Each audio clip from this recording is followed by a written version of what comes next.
Welcome to the third annual Coffee with Coach. Yeah, 3 years, crazy, right? Coach. This is awesome. Hey, Coach Douglas, introduce yourself. Absolutely. And who you got guests today? Absolutely. So yeah, third year to do this. Chris Douglas, head football coach here at Lion. I guess going really technically into my 5th year if you count COVID, but I don't, so we're counting it as 4. That's what I tell everybody at least. This is 4 years doing this, 3 years Coffee with Coach. So excited to be here. Kind of a fallish morning a little overcast, and got a couple of guests. I always like to start the season with some of our new coaches on staff. One is new to me, one is not as new to me, but both of them are new to Lion. So we've got Corey Briggs, our defensive back coach. He's also our fundraising coordinator and our community service coordinator, which is critical. Both of those roles critical in everything that we do in our football program. And then along with him, we've got Andy Piter, our defense coordinator and linebacker coach, who coached with me for a couple years at McMurray College, where we came from last. And bringing guys from the north. I don't know what it is. There's a connection with Wisconsin, and now we're growing a connection with Ohio. But we're glad to have these guys on our staff, and definitely wanted to open up the introductory, 2024 season Coffee with Coach with a couple of our key components on our staff. That's very good. Yeah, this is going to be an interesting season, to say the least. For sure. Going into the new SCAC, yes. But let's start with Coach Corey. Go ahead and tell us about yourself and talk about what you coach and what you expect out of this year. Yeah, my name's Coach Briggs, obviously, from Lima, Ohio. Started coaching at about 19 years old. Went to Ohio Northern University, ran track for 2 years there.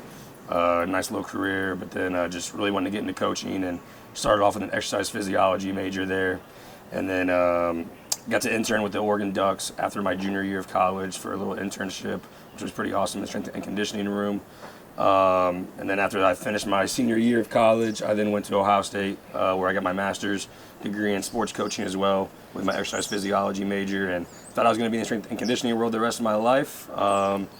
Had an internship set up with the Cleveland Guardians, and then, like Coach said, with COVID and everything, so COVID happened, and ended up getting back into high school coaching and coaching football in high school and being a strength coach at Bell Fountain. And then after that, took a head coaching job at 23 or 24 years old at Corey Rawson High School. Did 1 season there, and then I just really wanted to get back into college coaching, so I went back to my college alma mater at Ohio Northern and coached linebackers there under Dean Paul, which was a great learning experience. Learned a lot more about football than I thought I knew. And then went to Notre Dame College for a little bit, and then actually got to go back on staff at Ohio Northern University as the defensive backs coach. And then kind of lead me here today. Now I'm at Lion College and with Coach Douglas here and Coach Piter, and definitely excited for the opportunity. And coach defensive backs here. We got a pretty good room right now. I think the good thing about our room, and what I really enjoy right now, is we got a lot of young talent as well as some upperclassmen leaders. So, Tanner Pollitt's doing a great job as a senior leader. Mr. Kelly, who does a really good job, just kind of keeping everyone together as well. Kind of battling some early injuries, which that's tough, but he's doing a great job keeping everyone together. And so that upperclassmen group is really helping us so far and getting these young guys going. So there's a lot of young talent in that room as well with those 2 seniors, and we're definitely excited to have them. Yeah. Excellent. You'll pass that mic over to Coach Piter. And Coach, welcome to Lion College, both of you guys. If I didn't say that already, I meant to say that. We're glad to have you. Coach Piter, talk about yourself a little bit. Yeah, so Andy Piter, originally from Green Bay area up in Wisconsin. Played my college football up there as well, Lawrence University. Spent the last 11 years moving around different places and coaching. I've spent 5 seasons in Wisconsin, 1 in Ohio, 1 in Pennsylvania, 3 with Coach Douglas in Illinois at McMurray College, and then down here after a stint back in Wisconsin. So the last 3 years I was serving as defensive coordinator at my alma mater, and then came down here this spring to join back up with Coach. Excited to be back working with Coach Douglas. And really looking forward to new challenges within the conference and everything that's happening with our double round robin schedule and everything like that. But our room at the linebacker position is very, very deep room right now. Got a lot of guys with a lot of different skill sets in there. I'm excited to see what our 2 seniors can give us in Michael Wingo and Nate Sarver. Excited to see what those guys can do coming up in their senior year. And then we've got a lot of young talent as well between Will Litton, Mason Davis, some of the other guys in there, Trampus Stubbs, Caleb Clark. Got a lot of different guys with a lot of different attributes that I'm really looking forward to seeing what they can do for us on the field this season. Right. Yeah. First of all, it is coffee with Coach. So sometimes when you make a big order, the coffee comes a little slower, which, it's coffee or coffee with Coach. So, and I knew when I said it 2 years, I shorted Andy a season with me. It all just kind of runs together after all these years. Right. Coach, new season. A lot of expectations, a lot of enthusiasm going into this new conference, the SEAC. Absolutely. Do you want to talk a little bit about that? Yeah, so the SEAC is an acronym, stands for Southern Collegiate Athletic Conference. The SEAC had football up until 2016. That conference before going into 2016 was a pretty widespread regional conference, high academic conference with a lot of like-minded schools academically, admission policies, and so on. And so I think there was a retraction back then that people just decided the travel's too much. I wanted to get to a smaller footprint, and so you saw a lot of those schools go out to different conferences on the football side. And so the conference still remained and still kept a couple of football playing schools, but they didn't have enough schools to sponsor football, to continue to maintain to sponsor the sport. And so shifting back now into Lion joining Division III, Centenary out of Shreveport, Louisiana, adding football, it gave the opportunity to add a couple of schools that weren't originally part of it and bring back a few schools that had been previously, and a school or two that hadn't been at all associated with the SCAC. There's a lot of movement in Division III. We're seeing a lot of movement. We saw with, starting the waterfall, starting the dam break with OU and Texas getting out of the Big 12 and moving to the SEC. And then, of course, the West Coast teams with USC and UCLA, and then eventually Oregon and all the Washington moving to the Big Ten. That dynamic is changing a lot, particularly Division I and Division III right now. You've not seen as much at Division II, which is surprising.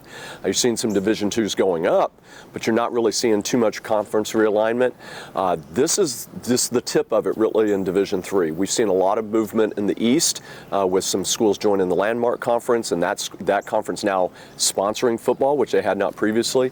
You're seeing a lot of movement out east. We're going to start to see some movement. I've already got rumors of other movement. Coach Piter has given me some tips on some movement that's going to happen. So even in the near future, we're going to see a lot of movement, a lot of growth already coming in our conference with starting with 5 schools. It's already been announced that Hendrix will be moving from the Southern Athletic Association to the SCAC, which is tremendous for us. It is huge to have a school that's an hour and 45 minutes away, is going to be a natural rival, already is a natural rival, recruiting in the state, academically in the state, but now athletically, all sports will be in the SCAC. Now, the rest of our sports is still in the St. Louis Intercollegiate Athletic Conference, but to have a flag in the SCAC and Hendrix joining, that's going to be huge for us on the football side for sure. Okay. Coach Potter, would you speak about the SCAC and what's your thoughts on it?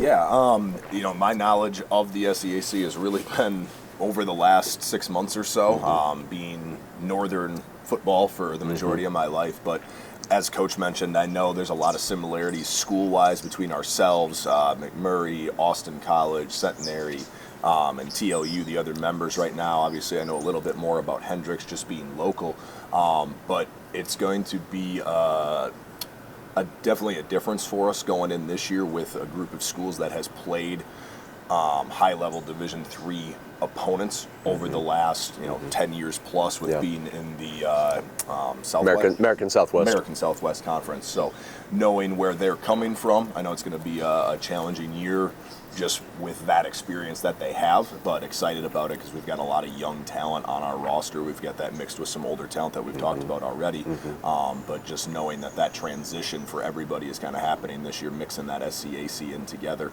Looking forward to see what that looks like. And I don't know very many people who have done a true double round robin schedule at the college level. I know there's 2 conferences for sure this year doing it down here, but that's going to just be an interesting wrinkle to put on top of that talent level that we're going to see. Absolutely. Pass that over to Coach Briggs, and I'm going to ask you the same question. Coach Briggs, talk about the SEAC and what you think about it right now. Yeah, I mean, like Coach has already mentioned, the whole, round robin, playing teams twice is going to be pretty exciting. Just to, kind of have that, more upper level feel of game weeks and stuff, and already, kind of having some film. But what I'm kind of really excited about, just from a football standpoint, is more just like seeing how much of a change from the first time you play a team into the second time, right? Like, what are you seeing on film 2-3 weeks later from past teams? What they do against us, okay? Like, when you get into the game, what's different from the first game and stuff like that. And I think the biggest thing is just that level playing field of academics, football, Division III, et cetera. That really excites me because, being a D3 guy, playing career and coaching career, just how that all works out. Especially in the OAC, you got a bunch of schools all in that same kind of realm. So definitely excited to see how that all plays out. Coach, do you have any comments on that? Yeah, no, I've always said, and as you grow in this profession and you spend enough time, you really kind of formulate what helps you develop a program. And ever since being at McMurray and being in that Division III realm, I figured out that it really doesn't matter at the Division III level where there's over almost 250 schools that play football. It doesn't really matter so much regionally or nationally how you rank unless you're talking some of that, getting in the second round of the playoffs or getting into the playoffs every year and you want to compete on a national level. It really is more about who do you play every year in your conference. And if you're playing a wide disparity of different colleges that have big differences in admission standards, big differences in academic rigor, big differences in financial aid, it puts other teams at a disadvantage.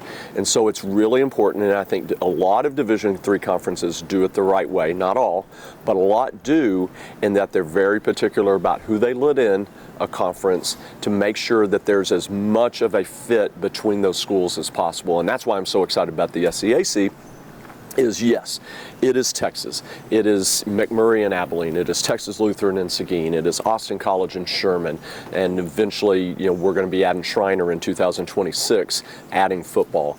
We've got some Texas schools we got to compete against, and where do we do 25% of our recruiting to 35% of our recruiting? Texas. We have to, but the schools and the similarities are very close. We're up in our game in enrollment, and we just set 2 records back-to-back of freshman enrollment last year and this year's entering classes. We're setting the highest full-time enrollment, and we're near capacity in our dorms right now. So we're seeing growth, and so that's going to allow us to continue to enhance how we can compete with some of the schools that already have 1,000, 1,200 students.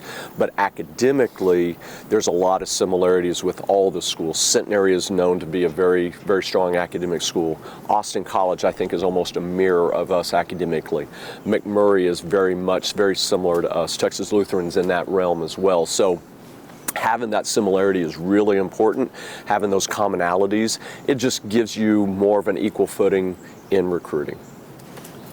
I know getting ready for Grinnell, which is coming up this Saturday in Iowa. Talk about the Hendrick scrimmage the other day and what you guys learned out of that. Wow, it was such a great thing to see our guys be explosive on offense, be consistent on offense. Our bust rates were way lower this year on offense than they were a year ago when we went into that scrimmage. Defensively, we looked really solid with our ones. There's not a huge drop-off with our second group as well. Now, your thirds, you're playing a lot of freshmen, so you expect to see some.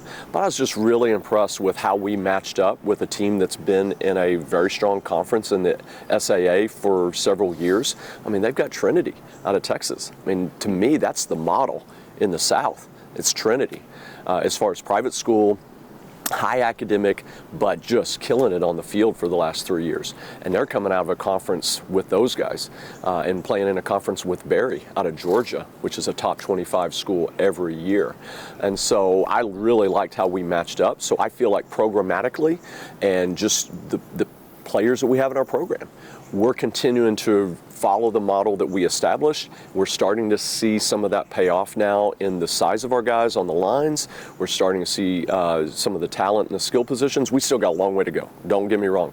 But I liked how we matched up physically on Saturday. There's a lot of things we got to clean up, some backside pursuit and missed tackles. There's definitely some assignment busts and some alignment busts on the offensive side. But those rates, those numbers that I looked at comparing from the year before to this year, way down. And that comes with a lot of experience. Having 15 seniors, 5 of those guys being fifth-year guys that are coming back using their final COVID year. One of those, our first ever grad student here at Lyon, with opening our Masters of Teaching, Masters of Arts and Teaching. Nate Sarver is going to be a fifth-year senior and playing for us, and so really excited about that and the growth of our school, adding to the growth of our program. So I felt like it went really, really well on Thursday against Hendrix. Coach Briggs, speak about what you saw and kind of talk about the individuals that really stood out. Yeah, I don't know if I should answer this before the defensive coordinator speaks, but not in anyways. I think the biggest takeaway, right? Because we obviously, me and Coach Potter just got here in March, and I think the biggest thing that really stands out from spring and then evolving into the scrimmage Saturday and all of fall camp was just the ability for our guys to be coachable. When you put a new system in and you bring in new coaches, there's going to be new techniques, there's going to be new schemes. There's going to be a lot of new things. And the ability for our guys to be coachable and to learn the new scheme and then to take drills that they do in practice and implement them into a scrimmage and then into a game Saturday, I think is the biggest takeaway right now.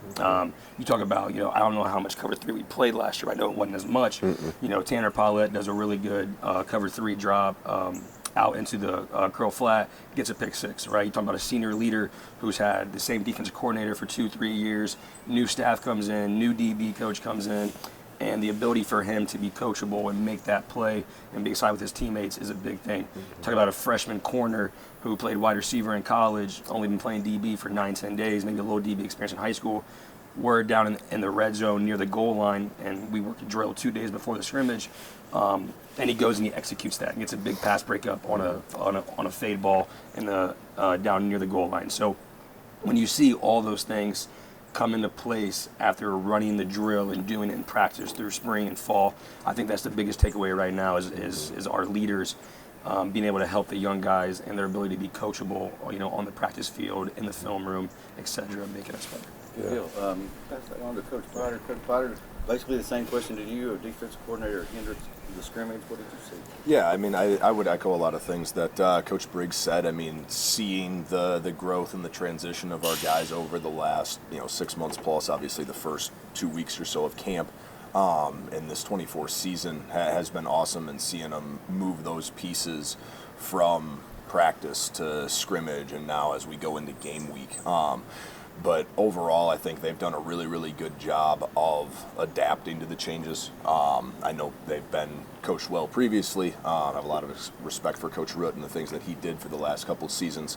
But seeing them move and grow, and our leaders really embrace that, between a Tanner Paulette, between a Michael Wingo, Kedrick Wooten, some of those upperclassmen guys that have really embraced and continued to help us as a staff move this thing in the new direction has been awesome. I think we saw a lot of really, really good performances from some of the guys that I mentioned earlier, a couple others as well, just seeing some good things on the field as playmakers for us as we move forward. A couple of turnovers, or a couple, I should say, takeaways, 2 interceptions and a fumble in the scrimmage is awesome to see, and really just in a half of football.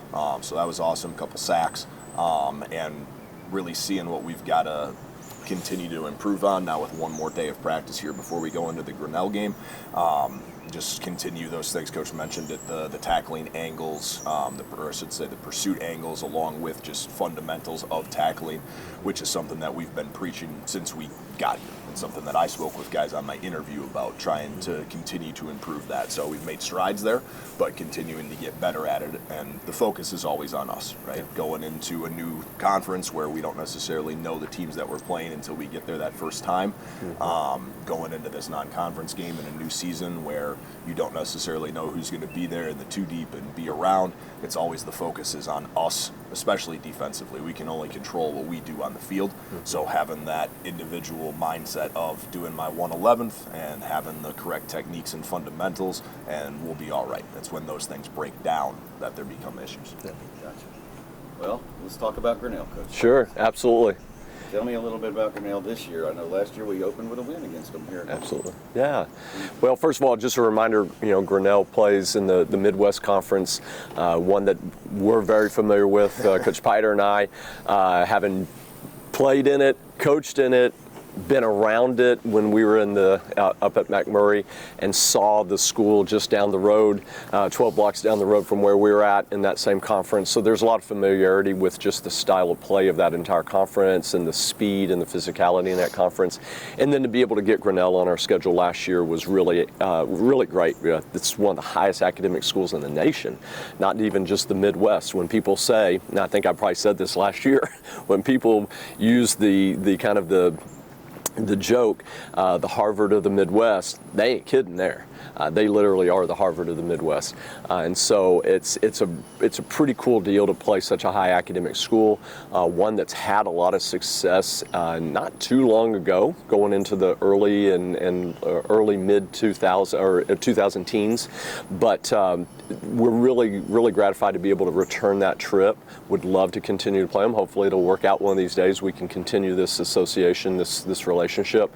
But Grinnell is going to be a little bit of a mystery. I think every game one is a little bit of a mystery. Who's coming back? Who's not? What type of personnel changes have happened? Obviously, we've got a roster. It looks very similar to last year. The numbers are almost identical. Total numbers on their roster, but just like any other program, you're going to have a new group of freshmen that we just don't know a lot about, and I'm sure, like us, they're going to be leaning on a few freshmen to start and play significant reps for them. And so there'll be a little bit of a mystery still at points, but we also feel like we kind of know what to expect now, where last year we weren't quite sure.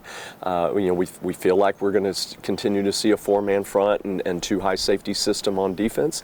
We still expect to see a lot of similar offensive format like we run, and so it's been good that our scouts have been able to give a very similar look and run our stuff for the most part on the offensive side to give that Grinnell look. And we've had, for 2 days on Tuesday and Wednesday, really had some great scout looks, I feel like, on both sides of the ball. So again, a lot of mysteries, but we also enough familiarity that I think we know what we're going to see going into the game here. Okay. Coach Potter, talk a little bit about the offense that you're going to face against Grinnell. Yeah, and I think what Coach mentioned, going in every new year is a little bit of a mystery, no matter how familiar you are with the team. I mean, I've played against or coached against Grinnell for the last 3 years now, played them 4 times in college, and coached against them 3 or 4 more after that. So a lot of familiarity with the program, and I think they've been fairly similar through that entire time span. They've always had a somewhat similar offense, but based on personnel, you never know what you're going to get. And really on offense, you're talking about the quarterback, and you're talking about what type of offensive line they have for their run game, right? So they've got 3 new starters on the offensive line, and a new starter potentially at quarterback. Just kind of going to have to feel that out early on. We have a great idea of what we're going to get, but it's just one of those things where until you get into that game and you really see what the offensive coordinator, who's been there for a couple seasons now, if he's going to change his plays because of what he's got going on around him or what it is. So it's kind of one of those feel-out games, and that I think that's the same on both sides of the ball. Coach mentioned it with they feel like they're going to get the same thing, but you never know with personnel what they're going to flip to. So it's one of those where you kind of just got to feel it out. They've got a couple upperclassmen athletes at receiver, who I would assume they're going to lean on fairly heavily. They're breaking in a couple new running backs, so it's one of those where you get a feel for it, but got to really go into that game and see what's going to happen. Right. Let's pass it over to Coach Briggs here. I was going to ask you about what concerns you about Grinnell this week. I think what concerns me the most is potentially just the returning and the depth that they have at wide receiver. They got at least two or three returners that played a lot of reps for them, led their team in stats. From a receiving standpoint. I think a big thing that I'm excited to see, especially watching the film from last year, is how much running back involvement are they going to have in the pass game, right? We know what they're going to do with the wide receivers. At least we have a general idea of what they're going to do. You never know what week one, but when you bring back some of the same guys, you expect those guys to have those same roles. And so from a wide receiver standpoint, we got a pretty good feel for what we're going to see. But I think the biggest thing is how do they utilize their running backs, right? Are they going to be more in the pass game, run game, or are they going to block? So I think that's a really big thing right now that I don't know if it's more of a concern or just what's going to happen type deal, but definitely what's the running back play going to be like? How are they going to utilize them? Cool. Back to Coach Douglas. Let's Sure. Talk about some of your potential starters, and then we're going to just kind of wrap it up. Well, I think anybody that follows us somewhat closely knows we're searching for QB1. And we're going to roll out a QB first play, but I'm not going to tell you who it is. I'm going to keep that on the down low. We're going to keep it a secret. We know internally, we made a decision. We waited. We made a decision and actually told that QB Tuesday morning who he was. And the great thing about it is I don't know that I've ever gone in a season where I could legitimately say I'm going to hang my hat on 4 guys.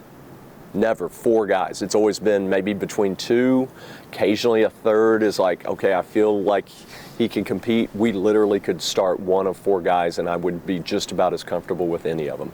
They've all got some things they got to work on, which we've all been working on. Coach Mackey, who's on the live stream monitoring right behind us here, has done a heck of a job with the quarterbacks. I don't know that they've ever been as well coached in my time here. So that's coming from the guy who coached them for the last 3 years. He's done an awesome job developing the younger guys and continuing to work on the older guys. But, quarterback's one of those positions where you can work on a lot of fundamentals and it can all look great in practice. But when the bullets start flying, when you start getting a lot of pass rush in your face, what kind of poise do you have? What kind of moxie do you have? Can you make plays when things break down? We always talk about it in our program. You got to be able to play within the system, but when the system breaks down, you got to be able to make plays. And so who's going to be that guy? We'll find out come the first snap against Grinnell. But we've got the potential 4 guys could play for us. Just like Grinnell, we're going to be starting 3 new guys on the offensive line. Fortunately, they're not all freshmen. They're actually sophomores who did not play a lot for us last year, and so we're pretty excited. I felt really good about our offensive line last year, and we did some really nice things, but I feel like there's a ton of potential where we can really start to establish a run game this year, which is critical. We're our spread offense, and we're not afraid to throw it, but you still got to be able to run it, and you got to be able to run it effectively. And I feel like we could be in a position. We'll see what happens on Saturday and what happens down the road for the rest of this season, but I really look forward to seeing how this develops, and you even see maybe a little bit of change in some of the structure of what we're doing. Again, not going to give away any secrets right now, but the structure of how we're formatting some of those formations to enhance our run game. So we'll see how that develops. But the great thing is, we got 5 receivers that have a significant amount of starting and playing experience coming back, and so feel really good about the pass game. It's just, how does that new quarterback develop? And how does he connect with those 5 guys? Because if we can get the ball to those 5 guys, like a Reggie Brown and Xavier Long, to a Seth Allen, to even a Caleb Allen, who came in as a quarterback as a freshman 4 years ago and quickly realized after in preseason camp that this wasn't going to work out. Let me move to receiver, and he's just kind of been playing in the shadows. He can make an impact as well. We've got a new slot receiver that was a freshman last year that couldn't figure out speed out versus in cut, and now he's got an opportunity to really light some things up. So I think there's a lot of dynamism, how do you say that, that can really bloom for us. But we got to see how we can put it all together, because offense is all about timing coordination as much as anything.